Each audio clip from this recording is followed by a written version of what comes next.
चीजें धरती पे आई बाओ के एक दिन न एक दिन जाई के पड़ी। कोई के आज कोई के काल। पठा जाई परसों कहाँ गए घरे दिए और कहाँ दिए अब भेजा तू आर का लेकिन मेरा के देखी बतावल जला ये पंचो कि माटी के शरीर माटी में ही मिल जाई। खाली हाथ आई खाली हाथ जाई के पड़ी। गीत लगल मास्टर साहब और गीत से पहले मैं निवेदन करती हूँ कि आप अपने जमाने के बिरहा के बड़े अच्छे कलाकार आप हमारे गार्जियन वीरेंद्र प्रधान जी के आप बड़े भैया आप श्रीमान महोदय जी आप कृपया मंच पे आए ताकि आपके हम सम्मान स्वागत कर दी। आपकी आशीर्वाद आपके गाना सुनते रहे। गार्जियन से रिटायर भी है ताकि आपके आशीर्वाद प्राप्त कर आप आशीर्वाद दें कहीं के हाँ तो काहे कहरा लगलू। अपने जमाने के बहुत बढ़िया बिरहा के कलाकार और हमारे मंगल कवि जी के आप शिष्य आप उनके ओर से ये बहुत रुपया के पुरस्कार पूरे पार्टी को 100 रुपया दे के पुरस्कार बा पूरे पार्टी के तरफ से चरणों में प्रणाम आम जनता से जनता जनार्दन की भी आशीर्वाद है। बड़ा पुरान गीत है। बारह पुरान गीत होके चाहे पुरान चीज होके ओकर बातें कुछ अलग होला। जैसे में बतावल जाला कि पुरान गुड़ होके और चाहे पुरान चाउर होके और चाहे पुरान दारू होके चाहे पुरान मेहरारू होके वो काहे बदे तोरे जैसा लड़किन के बतावनी का बतावेली ऐसे डाल का डाल दाली में नमक मैंने इतना घुमा के बोलबा तो पट में पकड़ ले कहीं बतिया और का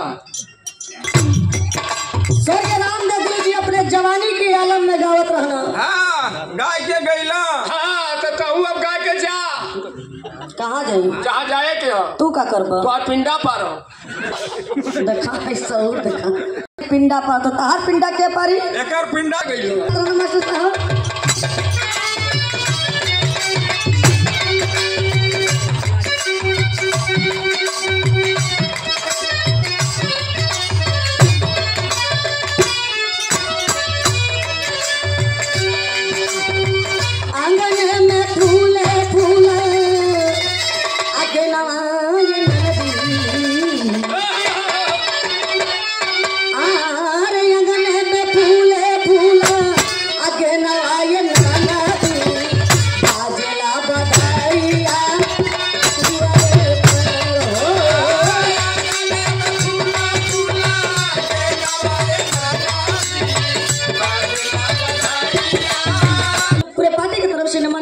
हम गुरुमुख हो गए हैं बोलम ना फरबी ना चोरी ना हत्या ना पाप हम कुछ ना करो।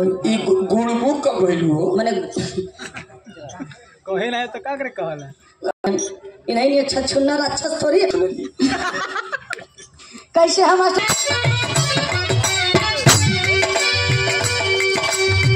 ना नदी भोगैया तूने एक समूलिया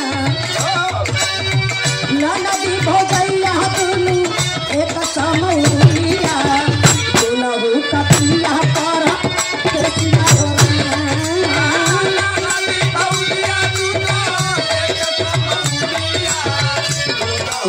गुरु जी कैसे गावत रहना मास्टर साहब रोवे नहीं हार हवा के लोग ये सखिया नहीं हार हवा के लोग ये सखिया रोवे नहीं हार हवा के लोग ये सखिया दवा करवले पिया बदल में हो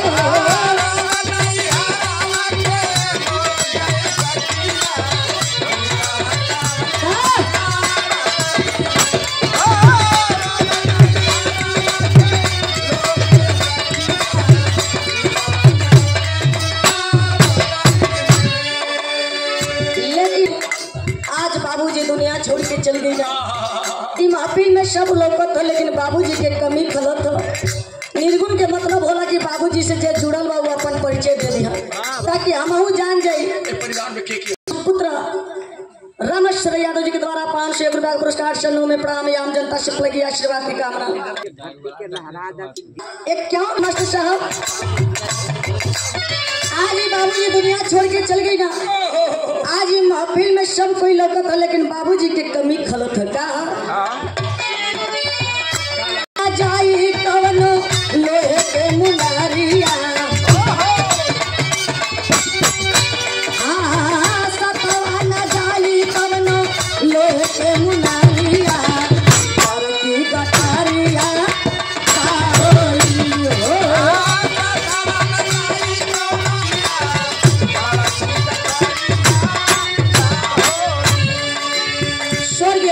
बाबूजी के सुपुत्र याद के द्वारा ये 501 रुपया का पुरस्कार आनंद गोस्वामी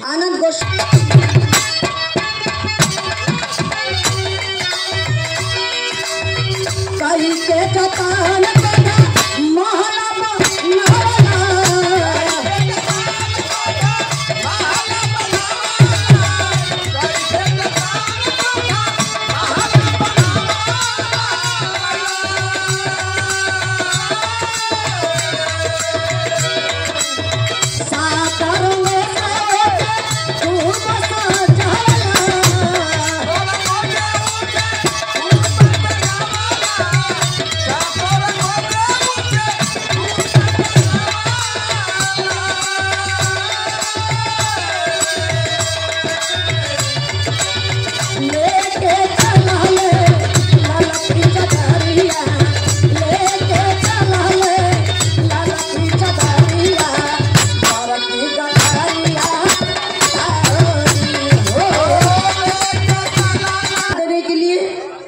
मास्टर साहब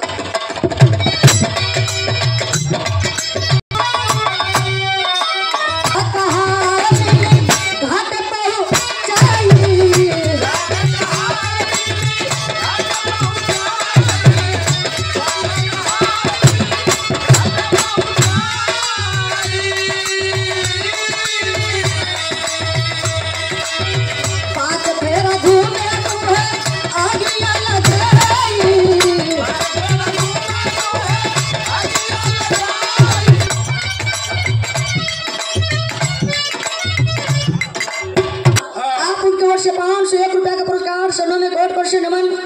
आम जनता से लगी आशीर्वाद घाट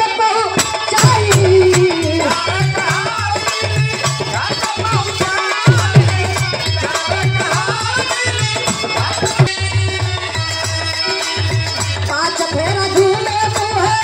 आगिया लगे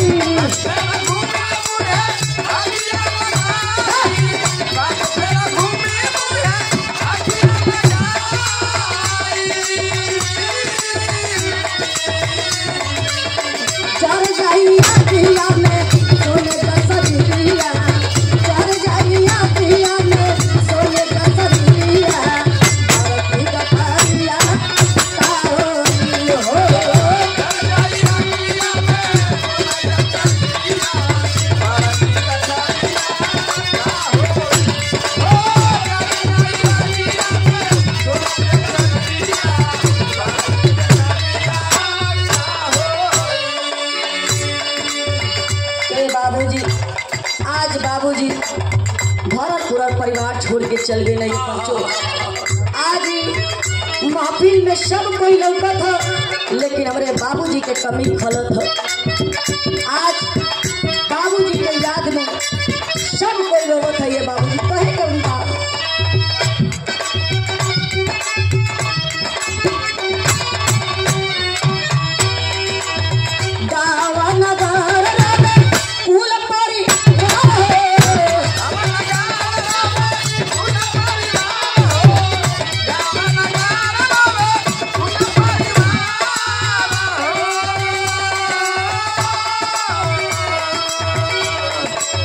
देखला पे लागेला सगर